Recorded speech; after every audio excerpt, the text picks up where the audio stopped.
오늘 말씀 내용은 이렇습니다. 주님께서 물고기 2마리와 그리고 보리떡 5개를 가지고 남자만 5,000명, 다 합치면 한 2만 명 정도 되는 사람들의 군중을 먹이신 후에 사람들은 거의 미치기 시작했어요. 성경에 나온 그대로 표현들을 보더라도 거의 미치기 시작했어요. 성경의 표현을 보면 어떻게 나왔냐면요, 억지로라도 예수님을 잡아서 왕으로 삼으려고 할 정도로 사람들이 막 그냥 흥분한 거예요. 이건 메시아다. 그래서 억지로라도 예수님을 잡아서 왕으로 세우려고 할 정도로 그렇게 흥분한 거예요. 자, 이런 분위기 속에 있을 때 예수님은요, 거기서 군중들은 제쳐놓고 제자들에게만 관심을 집중하기 시작했어요. 거기에 그냥 같이 왔다 갔다 하는 것이 아니라 그 상황 속에서 제자들에게만 관심을 주고, 그러면서 그들에게 꼭 필요한, 정말 잊을 수 없는 그러한 교훈을 주기 위해서 세팅에 들어가기 시작한 거예요. 그게 오늘 말씀이에요. 우리 15, 16절 말씀을 함께 읽겠습니다. 15, 16절 같이 읽습니다. 그러므로 예수께서 그들이 와서 자기를 억지로 붙들어 임금으로 삼으려는 줄 아시고 다시 혼자 산으로 떠나가시니라. 저물매 제자들이 바다에 내려가서, 여기 이 내용을 갖다가 마태복음 14장 22절을 가지고 참조해서 보니까 이렇게 재구성됩니다. 예수님은요, 그런 무리를 피해서 혼자 산으로 가시면서, 그러면서 제자들에게는 먼저 가버나움으로 가라고, 즉 먼저 배를 타고 가버나움으로 가라고 말씀하신 거예요. 당신은 산으로 피하시면서, 그러면서 제자들에게는 먼저 배를 타고 가버나움으로 가라 이렇게 하신 거예요. 제자들은요, 처음에 그게 무슨 말인지 알아들을 수가 없었어요. 왜 이러시는지 말이죠. 왜 주님께서 자기들만 먼저 가라고 하시는지, 자기들이 주님만 놔두고 어떻게 혼자 갈 수 있는지 말이죠. 이렇게 어리둥절한 상태로 있다가 그러다가 날이 저물기 시작한 거예요. 여기서 이 날에 대한 얘기하면요, 오병이어의 역사가 일어난 시간은요, 저녁 무렵이었습니다. 유대인들이 달력을 따지면 초저녁입니다. 초저녁은 보통 3시에서 6시 사이를 말합니다. 그때 오병이어의 기적이 일어났어요. 그리고 나서 그 다음에 나오는 저물매라고 하는 이것은요, 유대인들이 말하는 둘째 저녁입니다. 그것은 6시부터 해가 질 때까지. 바로 그 시간이 된 거죠. 그 시간이 되니까 그들은 해가 져가니까 어쩔 수 없이 일단 배를 타고 갈릴리 호수로 나간 겁니다. 주님께서 가라고 했으니까 당신이 어떻게 오실 방법이, 당신이야 어떻게든지 오실 방법이 있겠지. 게다가 그리고 나가보니까 석양의 호수가 너무 아름다운 거예요. 갈릴리 호수의 석양은 너무 아름답습니다. 거기다가 그때가 6월절 그때이니까 말이죠. 해가 지면서 만월, 즉 보름달이 떠오르는데 말이죠. 얼마나 환상적인지 말이죠. 그러다 보니까 그만 제자들은 거기서 모든 것을 잊었습니다. 그 좋은 풍경 속에서, 정말 그 평화로움 속에서 다 괜찮은가 보다. 아무 생각이 없어진 거예요. 제가 이렇게 말하는 것은 성경의 표현들 때문에 그래요.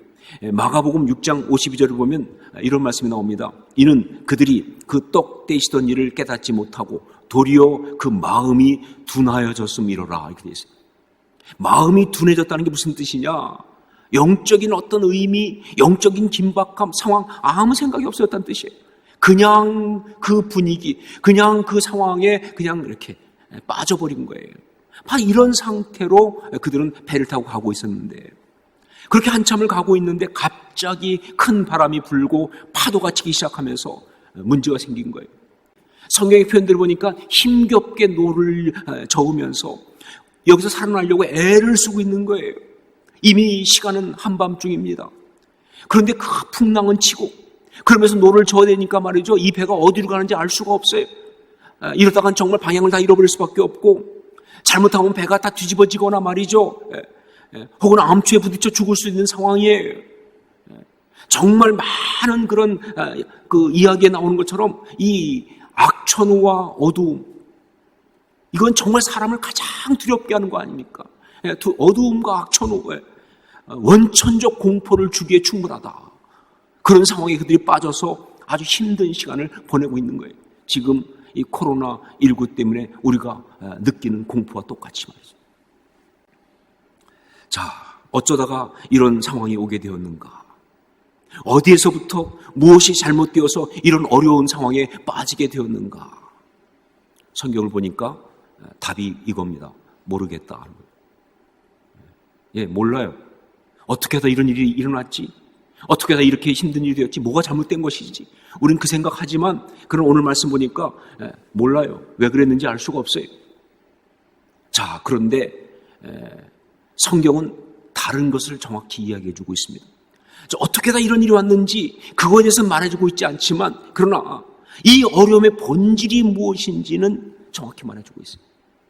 즉 마귀가 우리에게 이런 어려움을 주면서 우리를 무너뜨리려고 한다고 한다면 그 공격의 궁극적으로 노리고 있는 그것이 무엇인지는 정확히 말해주고 있어요. 이게 성경이 말해주고 있는 것입니다. 여러분, 갑자기 일어난 큰 바람과 파도가 이 어려움의 핵심이 아니에요.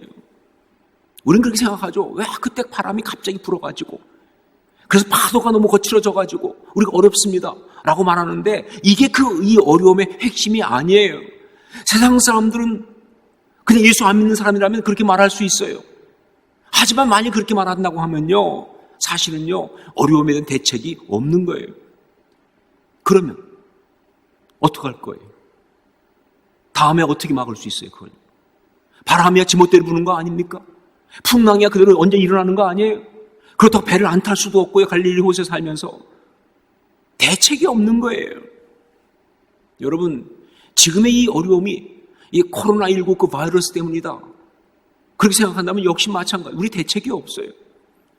솔직히 말씀드리면요, 이 코로나19 이 바이러스 뭐 백신이 나오고 치료제가 나오고 그러면 극복하고 벗어날 수 있을 거예요. 하지만 많은 사람이 말하고 있잖아요. 전문가들이 말하고 있잖아요. 이거 지나가고 나면 또 다른 종류의 바이러스가 올 것이라고. 또 다른 종류의 경제적 위험은 올 것이라고. 뭐 그 주기가 뭐 점점 짧아진다는 둥, 뭐 6년, 7년이었는데 이제 더 짧아진다는 둥, 그런 말까지 하면서 말이죠. 이 바이러스가 지금 이 어려움의 핵심이 아니에요. 그렇다면 뭐냐? 이 어려움의 핵심은 무엇이냐? 그걸 성경이 말해주고 있는 것이죠. 17절 말씀을 함께 읽겠습니다. 17절 함께 읽습니다. 배를 타고 바다를 건너 가버나움으로 가는데 이미 어두웠고 예수는 아직 그들에게 오시지 아니하셨더니. 말씀이 은밀하지만 강력하게 이야기하고 있는 것은 바로 뭐냐? 예수는 아직 그들에게 오시지 아니하셨더니 이겁니다. 그들에게 이 선상 공동체에게 정말 이 어려움이 오는 가장 중요한 요인, 핵심은 뭐냐? 그건 예수님이 거기에 함께 계시지 않다는 것이죠. 큰 바람과 파도가 문제가 아니고 정말 힘겹게 노를 저으면서 헤치고 나가려고 하는데 과연 할 수 있을까 하는 그 두려움이 핵심이 아니고 사실 진짜 문제는 뭐냐? 그 배에 예수님이 없다는 거예요. 그 배에 예수님이 계시지 않는다는 것, 예수님 없이 그 인생을 살아간다는 것, 이게 문제가 되는 거예요. 여러분, 지금도 마찬가지입니다. 이 우한 코로나, 즉 코로나19로 인해서 원치 않은 고난을 겪으면서 일상의 생활을 다 포기해야 되는 그런 어려움을 겪고 있고, 그리고 다가오는 이 경제적 어떤 건 어려움에 대한 어떤 그것들은요 정말 예측도 할 수 없을 만큼 정말 힘들고 우리를 두렵게 하는 그런 것이지만, 이런 상황 속에 있는 우리 신앙의 사람들에게 진짜 무서운 싸움은요 그런 상황적 어려움이 아니에요. 바로 하나님이 우리와 함께 하시지 않는 것 같은 그 문제예요. 하나님이 우리와 함께 하시는가? 이 고난의 현장 속에 우리 주님이 계시는가? 이게 중요한 포인트예요. 상황이 아무리 어려워도요, 이 고난의 현장에 우리 주님이 함께 계시면 고난은 아닙니다.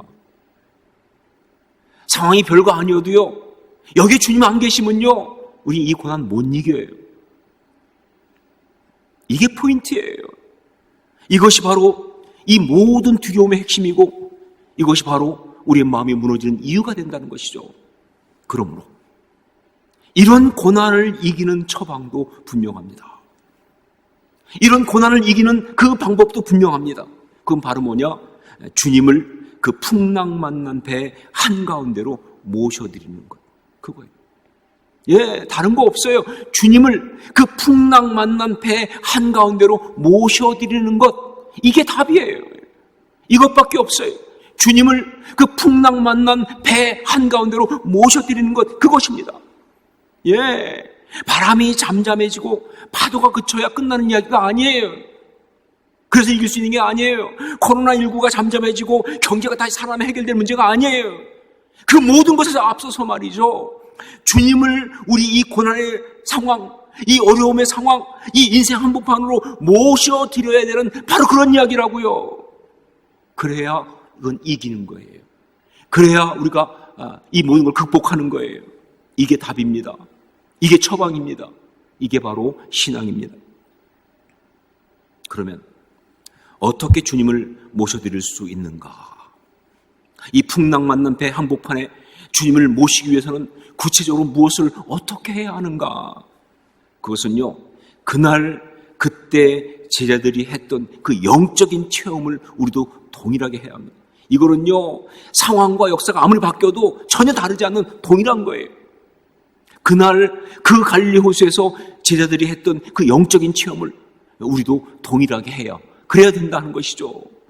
정말 우리가 이 인생이라는 항해를 하면서 정말 어떻게 당하는 많은 그 고난과 어려움 속에서 승리하고 아름답게 가려면 반드시 해야 될 바로 그 체험.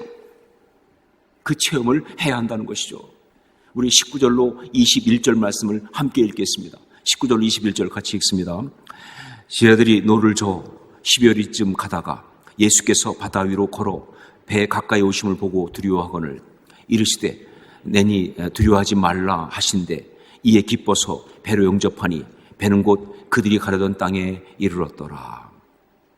풍랑 가운데 벗어나 보려고 애를 쓰고 있는 제자들에게 주님이 나타나셨습니다. 자, 그런데 마가복음 표현을 보면요, 재미있는 표현이 나와요. 뭐냐? 바다 위로 걸어서 그들에게 오사 지나가려고 하시며, 이런 표현입니다. 예수님이 오셨는데 배로 그냥 바로 들어오신 것이 아니고 가까이 오긴 왔는데 지나가려고 하셨다, 그 말입니다. 무슨 얘기예요? 이 고난당하고 어려운 가운데서 막 애쓰고 있을 때 그때 예수님이 그냥 바로 그 배로 그냥 들어오시는 게 아니라는 거예요. 그런 일이 있는 게 아니라는 거예요. 여러분, 신앙 그런 거 아니거든요. 예, 가까이는 오셨어요. 하지만 어떤 영적인 일이 있어야 그 예수님이 들어오세요. 어떤 영적인 일이 있어야 예수님이 그 배로 들어오시는 거예요. 아니면 지나가시는 거예요. 그 배에는 예수님이 꼭 필요한데 예수님이 그냥 자동으로 들어오시는 게 아니에요. 어떤 영적인 것이 있어요. 그래야 예수님이 오시는 거예요. 자, 그 어둠 가운데, 풍랑치는 가운데, 그 바다 한복판에 그때 예수님께서 갑자기 나타나셨어요. 정말 꼭 필요하신 예수님. 그런데 그때 예수님은요, 예수님이 나타나셨는데 그런 예수님을 본 제자들의 반응은 의외입니다. 반가워한 게 아니라 놀랬다, 그 말이에요. 마가복음의 표현대로 한다면 유령인가 하여 소리 질렀다, 그 말이에요. 왜 그렇습니까? 예, 상식과 편견 때문에 그런 거예요. 인간이 갖고 있는 자기의 어떤 중심 때문에 그런 거예요. 아니, 어떻게 바다 한가운데 배도 안 타고 올 수가 있느냐? 라는 그 생각 때문에 조금 전에 오병이어의 기적을 다 봤음에도 불구하고 예수님은 그냥 어떤 그런 인간의 한계 속에 계신 분이 아니라는 것을 알면서도 말이죠, 여전히 그들을 잡고 있는 것은 인간적 편견이었습니다. 절대로 물 가운데로 사람이 올 수는 없다. 자, 그런데 큰 바람이 불고 엄청난 파도가 치면서 배가 뒤집어지도 모르는 그런 그 긴박하고 그 어려운 상황 속에서, 여러분, 상황이 어려우면요, 정신이 없어요. 뭐 제정신이 아니죠, 그렇죠? 그 바람은 불고 파도는 치고 죽을지도 모르는 상황이니까 정신이 없고 여유가 없는 그 상황, 마음이 여유가 없어요. 그런데 그런 모든 그런 상황 속에서 그 정신없고 힘든 그 마음을 뚫고,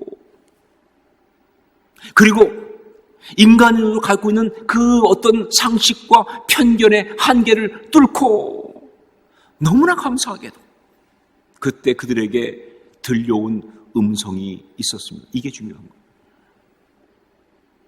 이게 반전이에요. 그렇게 정신이 없고 그렇게 여유가 없는 그 마음을 뚫고 그런 인간적인 상식과 어떤 그런 편견의 어떤 한계를 뚫고 그들에게 들려온 음성이 있었다는 거예요. 그리고 그들은 그 음성을 들었다는 것입니다. 이게 너무너무 중요한 거예요. 그 음성이 바로 뭐냐? 그것이 바로 내니 두려워하지 말라. 내니 두려워하지 말라. 여러분, 이 상황에서 이 음성을 듣는 것, 이게 핵심 포인트예요. 이것이 바로 고난을 이기는 영적인 처방이고요. 이것이 바로 우리 주님께서 제자들에게 들려주고 그리고 그 심장에 심어주고 싶었던 바로 그 메시지입니다. 그리고 이것이 바로 성경이 지금 동일하게 풍랑만난 공동체 같은 상황 속에 있는 우리에게 힘겹게 지금 이걸 헤치고 나가려고 애쓰고 있는 우리에게 오늘 이 시간에 들려주고 계신, 말씀해주고 있는 바로 그 메시지예요. 그래요. 답은 이것 하나입니다. 내니 두려워하지 말라. 그 음성을 듣는 것. 내니 두려워하지 말라. 그 음성을 듣는 것. 코로나19로 인해 가지고 말이죠. 정말 힘들고 어려운 상황 속에 있는 모든 사람들, 신앙인들은 바로 이 음성, 내니 두려워하지 말라. 이 음성을 들어야 합니다. 여러분, 경제적인 상황이 무너지고 있고 앞으로 할 수 없는 그런 상황 속에서 정말 힘들어하는 모든 성도들, 내니 두려워하지 말라. 이 음성 들으셔야 되는 거예요. 이 나라, 이 민족 정말 어떻게 갈지 모르는 전망이 어두워요. 그래서 정말 낙심되고 마음이 무너지는 상황 속에 있지만, 그러나 내가 기도하는 사람이라고 한다면 이런 상황 속에서 우리는 내니 두려워하지 말라. 이 음성을 들어야 되는 거예요. 이것이 바로 신앙인이죠. 이게 믿음의 이야기예요. 그 음성을 듣고 그리고 그렇게 기쁨으로 우리 주님을 모셔드리면 그 풍랑이 어떤 것이라 할지라도 우리는 그 모든 것을 이기고 아름답게 설 줄로 믿습니다. 이게 말씀이죠. 자, 그런데 여기서 마음에 이런 질문이 올라올 수 있습니다. 내니 두려워하지 말라. 그 음성 하나 듣는 것이 그렇게 모든 고난을 다 이길 수 있는 답이 되는 것이 맞습니까? 하는 것이죠. 좀 너무 과장된 건 아닐까요? 여러분, 아니에요. 어떤 고난에 있다 할지라도요, 그 고난을 뚫고 들어오는 이 음성, 우리 주님의 음성을 듣기만 하면 됩니다. 여러분, 신앙은 왜 위대하냐면요, 너무나 분명한 팩트를 갖다가 정말 이 고백 하나로 이길 수 있어서 신앙 아닙니까? 너무나 분명한 팩트, 너무나 분명한 사실도요, 바로 정말 주님 앞에서 드린 이 고백 하나, 이 영적 체험 하나로 다 이길 수 있는 게 그게 신앙이니까 위대한 거 아니에요. 예, 맞아요. 예. 정말 연약해 보이지만 이 주의 음성 듣는 것, 이 하나, 이것만 있으면 되는 거예요. 제대로 듣기만 하면요, 이거로 충분합니다. 제가 따로 길게 설명하지 않고 그걸 제게 보여주었던 한 신앙의 사람 이야기를 소개하려고 합니다. 제가 미국에서 목회할 때 그때 개척하고 좀 초기였습니다. ANC를 개척하고. 그런데 그 성도님 중에 한 분이 오신 분이 있었는데 그분이 그 조이도 화백이라는 분이었어요. 화백이란 말을 보면서 알 수 있지만 그분은 화가였습니다. 이분이 얼마나 특이한지요. 처음에 이분이 저희 교회 올 때는 그때 한동안 교회 생활을 안 하고 있었어요. 그래가지고 그때 그 교회 교인 중에 한 분이 그분한테가 전도를 했는데 우리 교회 와보라고 그랬더니 그분이 제일 먼저 물어본 게 뭐냐면요, 이걸 물어봤어요. 그 교회 목사가 배가 나왔느냐, 이걸 물어봤어요. 하도 의아해가지고 글쎄 뭐 우리 목사님 배가 그렇게 나온 것 같지 않은데, 그런데 그거 왜 물어보느냐 그랬더니 하는 얘기가 뭐냐면, 이분이 그 먼저 교회에서 교회를 떠난 이유가 뭐냐, 그 교회 목사님이 좀 배가 좀 나오신 분이었어요. 근데 그걸 보고는 이분이 목사님 앞에 가서 딱 얘기한 게, 목사님 목회하려면 배부터 넣으세요. 그 목사님, 왜 그러냐 그랬더니, 아니 생각해보라고, 예수님이 십자가를 지고 골고다 올라가시는데 배가 이렇게 나와 있으면 그림이 되냐고. 이게 그 그림이 안 되지 않느냐. 그리고 그냥 막 하다가 교회를 떠나버린 사람이에요. 그러니까 이 양반이 이제 새로운 교회 오면서 제일 먼저 따진 건 설교가 좋으냐 이게 아니고 배가 나왔느냐 이거예요. 그래서 하여간 그분이 여하튼 저희 교회로 왔는데 그 다음부터요 제가 그분 때문에 밥을 제대로 못 먹었어요. 그냥 밥 먹다가 그분 얘기 생각나면 그냥 수저를 내려놓을 수밖에 없는 아주 그런 분이에요. 이분이 정말 신앙인으로서의 경계를 거의 무시하는 그런 스타일이고, 그래서 정말 신앙인이 맞는지 아닌지 그렇게 헷갈리지만, 그러나 이분이 정말 신앙이라는 걸 확신하는 것은요, 그분이 성화를 나중에 그리고 그래서가 아니라 제가 그분의 간증을 들었고 알기 때문에 그렇습니다. 이분이 오셔서 얼마 안 돼서 제가 요한복음 설교할 때 요한복음 6장 오늘 말씀을 들으면서 바로 이 말씀, 내니 두려워하지 말라를 정말 제가 기억하는 한 말씀을 제대로 받은 사람 중에 정말 가장 놀라운 사람처럼 받으셨어요. 말씀으로 은혜 받는다는 것이 무엇인지 그냥 받으신 거예요. 내니 두려워하지 말라. 알고 봤더니요, 이분은요 사실은 두려움이 많은 사람이었어요. 그래서 그렇게 소리 지르고, 그래서 그렇게 악악대고, 그래서 그렇게 사람들을 공격하고, 그래서 그렇게 그냥 룰을 깨고 그냥 일탈하고 그랬던 거예요. 너무 두려움이 많아서, 너무 불안하니까. 그런데 그날 그 말씀이 그대로 들어온 거예요. 내니 두려워하지 말라. 얼마나 은혜를 받았는지요. 이분이 가서 바로 그냥 현판을 썼어요. 그걸. 내니 두려워요. 그래서 집에다 붙여놓고, 그리고 그때부터 이분이 정말 삶 가운데서 그 모든 것을 갖다가 다 이 주님 앞에 내놓고 성화를 그리기 시작한 거예요. 물론 그전에는 성화를 그렸지만 성화를 그리기 시작했어요. 성경을 얼마나 진짜 사진보다 더 꼼꼼하게 그렸는지 말이죠. 성경 그 글자 하나까지 다 그리다가 손에 마비가 오면 전화해요. 와서 기도해달라고. 그래서 제가 또 가서 안수기도 하고 또 그리시고. 성화를 그리고 겟세마네 기도. 정말 온전히 그 삶을 그 주님 앞에서 그 주를 위해 살아가는 어떤 여전히 술도 먹고 여전히 그렇게 하시지만 그런 삶을 사는 거예요. 그분은 60대 중반에 대장암으로 돌아가셨습니다. 그런데 그분은 암투병하면서도 무너지지 않았어요. 정말 힘든 가운데 있지만 바로 그 말씀 붙들고, 그러면서 마지막까지 주신 사명대로 성화를 그리면서, 그러면서 그렇게 주님 앞에 갔습니다. 저는 그분의 마지막 말씀을 지금도 기억합니다. 제가 마지막에 임종 예배처럼 가서 왔을 때 정말 기력이 없었어요. 그런데 저를 보고, 목사님 이렇습니다. 문제 없습니다. 내니 두려워하지 말라. 그러셨으니까 눈물이 핑 돌더라고요. 그러면서 정말 힘없지만 희미하게 웃으시는데 저는 그걸 잊을 수가 없어요. 내니 두려워하지 말라. 그 말씀 붙들고 가신 거죠.